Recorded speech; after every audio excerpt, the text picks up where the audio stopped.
కేంద్ర మంత్రి స్థానంలో కరీంనగర్ రావాల్సిన ప్రాజెక్టు గురించి ఆలోచించు, తెలంగాణకు రావాల్సిన ప్రాజెక్టు గురించి ఆలోచించు. కేంద్ర మంత్రి అవకాశం వచ్చినప్పుడు కూడా దాన్ని సద్వినియోగం చేసుకోకుండా మంత్రి అని కూడా మర్చిపోతారు పాపం మా సంజయ్ గారు. అయితే కొద్దిసేపు ఆ పూనకం వచ్చినట్టే మాట్లాడుతూ ఉంటే ఆ పూనకంలో ఏం మాట్లాడుతారో తెలియదు. నేను ఒక కేంద్ర మంత్రుల వర్గంలో ఉన్నాను, నేను అది మాట్లాడకూడదు ఇది మాట్లాడాలని తెలియకుండా మాట్లాడిస్తూ ఉంటారు. వీళ్ళు 15 ఏళ్లుగా కాంగ్రెస్ ప్రభుత్వం ఇస్తున్నటువంటి అభివృద్ధి సంక్షేమ ఫలాలు మీకు కనబడట్లేదా? ఒక్కసారి బేరీ చేసుకోండి. గత ప్రభుత్వానికి ఈ ప్రభుత్వానికి ఉన్న తేడా. వాళ్ళు 10 ఏళ్లలో 60,000 ఉద్యోగాలు ఇవ్వలేని పరిస్థితి ఉంటే మేము 11 మాసాలు 60,000 ఉద్యోగాలు ఇచ్చాం. తెలంగాణ తెచ్చుకుంది ఉద్యోగాల కోసం. వాళ్ళు యావత్ 10 ఏళ్లలో 30,000 కోట్లు రుణమాఫీ 30,000 కోట్లు దాటలే వాళ్ళది. మేము 11 మాసాలు 21,000 కోట్లు ఇచ్చాం. వీళ్ళు ఎంత లగడ చేస్తున్నా మీరు ఆ 400 ఎకరాల భూమి విషయంలో వచ్చిన 10,000 కోట్లు రుణమాఫీకే వాడాం. అది చేయకూడదు.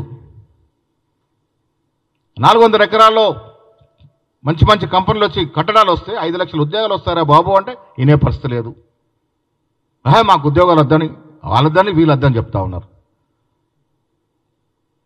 రాష్ట్రంలో ఏ రకంగా అభివృద్ధి చేసుకుందామో ఒకసారి ఆలోచన చేయాల్సిందిగా మీ అందరూ విజ్ఞప్తి చేస్తూ ఉన్నారు. ప్రముఖమైన గౌరవ స్థానంలో ఉన్నప్పుడన్నా కనీసం మాట్లాడి ఎన్నికలప్పుడు మళ్ళీ ఎన్నికలు మాట్లాడుకుందాం.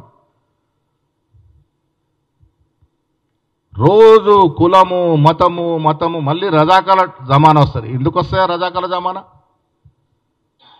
అంత కోరిక ఎందుకు ఉంది రజాకాల జమానా రావాలని? మళ్ళీ ఏ రకంగా వస్తుంది అనుకుంటున్నావు నువ్వు? సమర్థవంతమైన ప్రభుత్వం ఉంది, సమర్థవంతమైన ముఖ్యమంత్రి ఉన్నాడు. మర్చిపోయిన సబ్జెక్ట్ రజాకాలు గుర్తు చేస్తాడు. ఎమ్మెల్సీ ఎన్నికల్లో మజ్లిస్ గెలిస్తే రజాకాలు వస్తారు. ఇంత ఆశ్వాసంగా మాట్లాడుతున్నాడు కేంద్ర మంత్రి. లోకల్ బాడీ ఎమ్మెల్సీ ఎన్నిక ఏమిటి? ఎప్పుడో అంతరించిపోయిన రజాకాల వ్యవస్థ ఏంటి? ఎట్లా వస్తుంది? ఇంత దిగజారు ఎందుకు మాట్లాడుతున్నారు మీరు?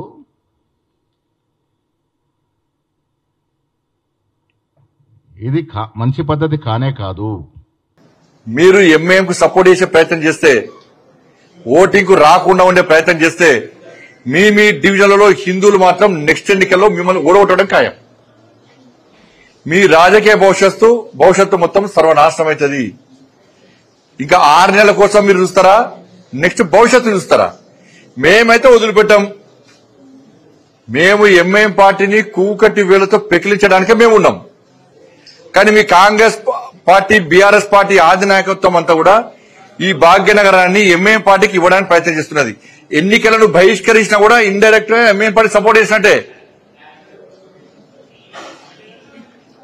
ఒక డ్రామా ఇది, పొలిటికల్ డ్రామా ఇది.